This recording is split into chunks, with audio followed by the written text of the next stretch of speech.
विकास गर्ग जी हरियाणा से। हाँ जी। महाराज जी, आपके चरणों में कोटि कोटि वंदन। महाराज जी, कलयुग के इस भयानक दौर में सच्चे संतों की पहचान कैसे करें महाराज जी? भगवान पहचान करा सकते हैं। बाहरी लक्षणों से तो नौटंकी नाटक में भी 2-4 घंटे के लिए साधु का स्वांग किया जाता है, तो सच्चा ही स्वांग करने का जो भाव प्रकट करते हैं तो सच्चाई तक दिखाई देता है। असलियत में भगवान के प्रति जो पूर्ण समर्पण है अंदर का, वो बाहरी किसी लक्षणों से जाना नहीं जा सकता। दाढ़ी रखा लेना, बाल रखा लेना, तिलक लगा लेना, वेश परिवर्तन करके, ये कोई साधुता का स्वरूप नहीं है। ये बाहरी रूप साधु का है, लेकिन जो साधुता के लक्षण है वो आने चाहिए। भगवान ने वर्णन किया है भागवत में, सबसे बड़ा लक्षण है मय्यासक्त मना, जिनका मन भगवान में आसक्त हो गया है, भगवान में आसक्त चित्त वाले। तितिक्षवा कारुणिका सुहृदा सर्वदेहिनाम, महान सहनशील। उमा संत के यही बड़ाई, मंद करत जो करे भलाई। जो मान अपमान में समान, दुख सुख में समान, लाभ हानि में समान, जिनके अंदर किसी भी तरह का कोई कलुष नहीं रह गया है। सद विकार जित अनघ अकामा, काम क्रोध लोभ मोह मद मत्सर, जिनके ऊपर प्रभाव नहीं डाल सकते, जिनके सारे पाप नष्ट हो गए, जिनके अंदर कोई कामना नहीं, जिनका रहने के स्थान में आसक्ति नहीं, जो भगवान में आसक्त चित्त वाले हैं।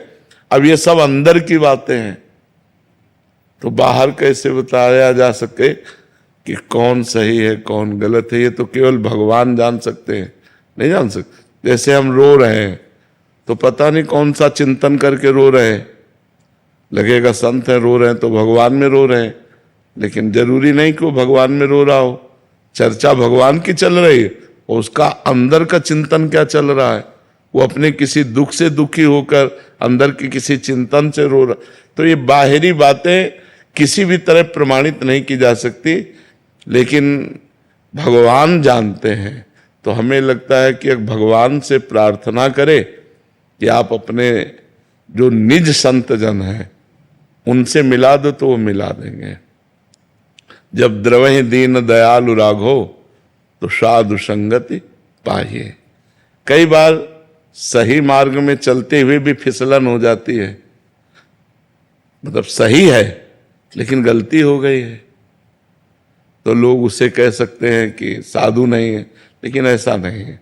वो सही है, वो सही मार्ग में चल रहा है, लेकिन फिसल गया। और एक होता है दम्भ करके नाटक करके साधु का भेष रखना, वो तो पापमय है। लेकिन एक होता है कि सही है, 100% वो सही है, सही मार्ग में चल रहा है, पर फिसल गया संग दोष से, किसी दोष से फिसल गया। अब वो फिर संभलेगा, फिर चलेगा, लेकिन उसकी फिसलन को देख करके उसको कहा जा सकता है कि असली साधु नहीं है। पर ऐसा नहीं है, पर ऐसा नहीं है। वो संत है, वो भगवान के मार्ग का पथिक है, पर चूक हो गई। एक होती चूक होना और एक होता है कि हम चूका ही चूक है, दोनों को हम पहचान नहीं सकते।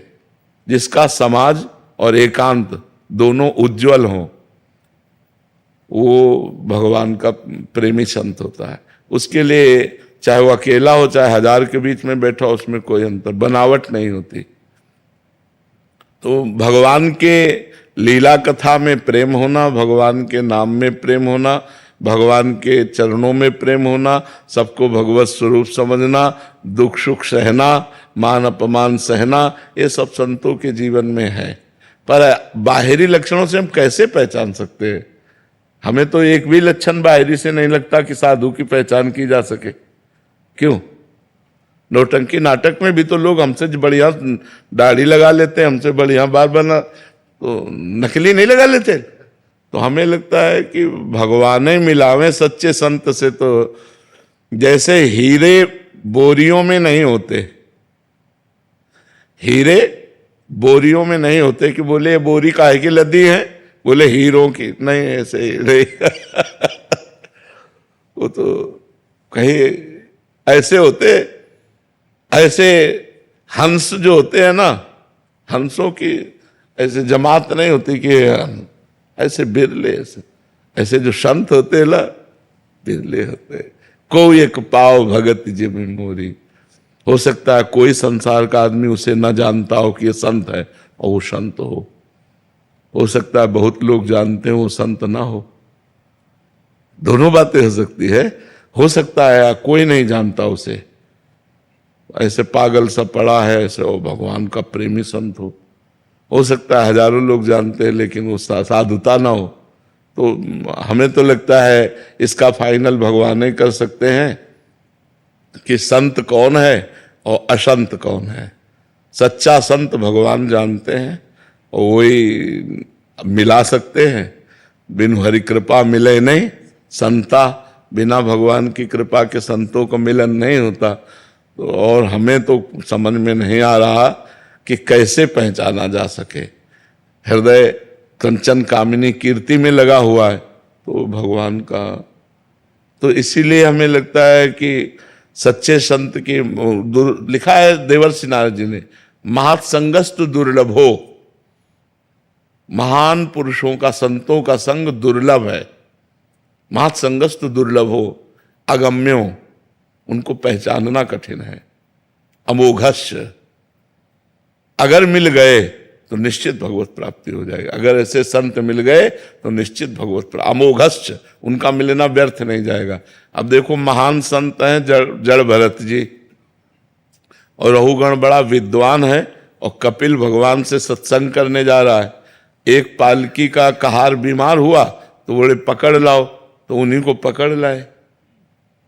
अब मलिन वेश है तो ये समझ में ना लाल है ना पीला है ना, तो समझ में नहीं आया कि ये संत है, क्योंकि बाहरी कोई चिन्ह नहीं था और उच्च कोटि की अवस्था थी।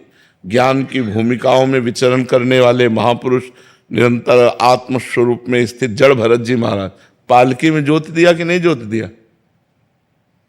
सत्संगी पुरुष है रहुगण, कपिल भगवान से सत्संग करता है, वहीं जा रहा था कपिल भगवान से सत्संग करने। सत्संगी पुरुष संत को नहीं पहचान पाया।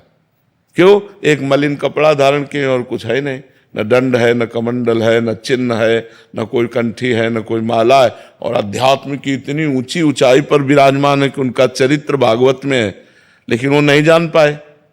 पालकी में जोत दिया उनको। तो भगवान ही परिचय बतावें और जो ही बोले वाणी खुली, सोई वो सत्संगी था। अरे तुरंत इतने बड़े महापुरुष चरणों में लौट गया। महाराज मैं समझ नहीं पाया।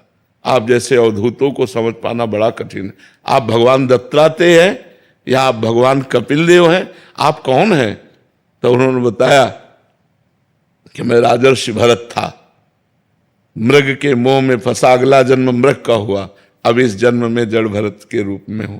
तो संतों को पहचानना, अभी हमारी जो मति कह रही है कि केवल भगवान ही जान सकते हैं असलियत में। जैसे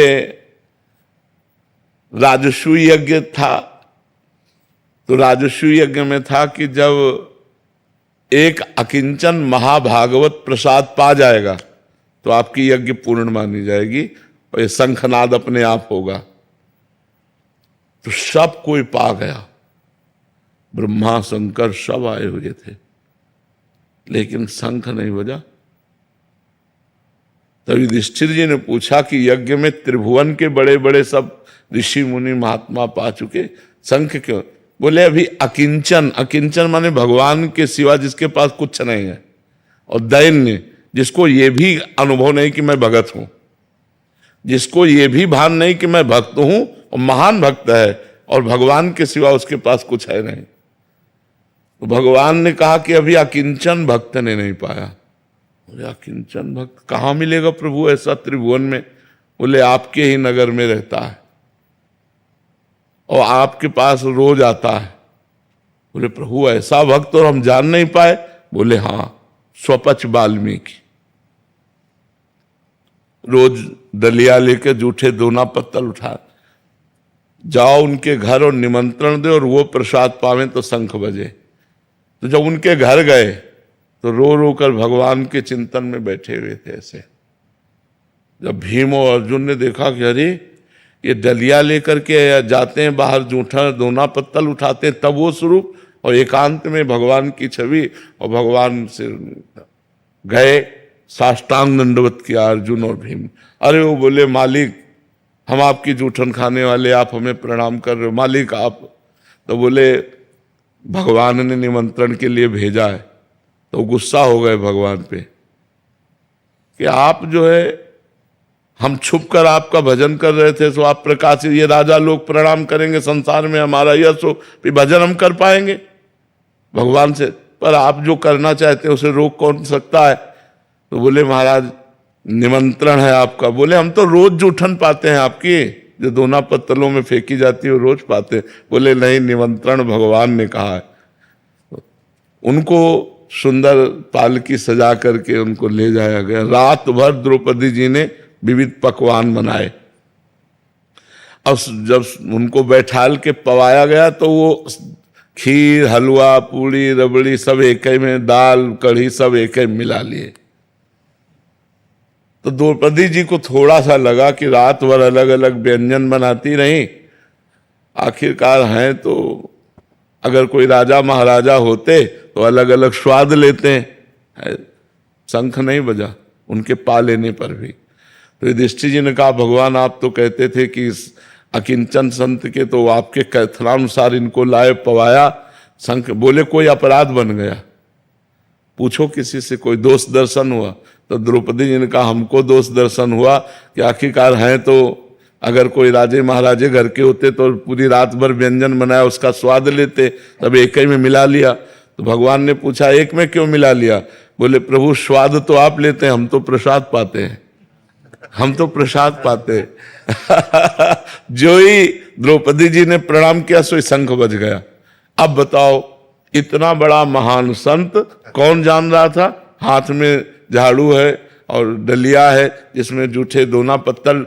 तो संत केवल वेश से ही नहीं है, स्थिति से है। वेश और स्थिति दोनों, तब तो क्या कहना है। और वेश नहीं स्थिति है तो वो संत है। जैसे विभीषण जी के लिए भगवान कह रहे हैं तुम सरीखे संत प्रिय मोरे, देह धरो नहीं आन निहोरे। तो हमें लगता है भगवान से प्रार्थना करनी चाहिए, वही मिला देंगे। भगवान मिला दें तब बात। अब मोहि भा भरोस अनुमंता, बिनु हरि कृपा मिले नहीं संता। जी।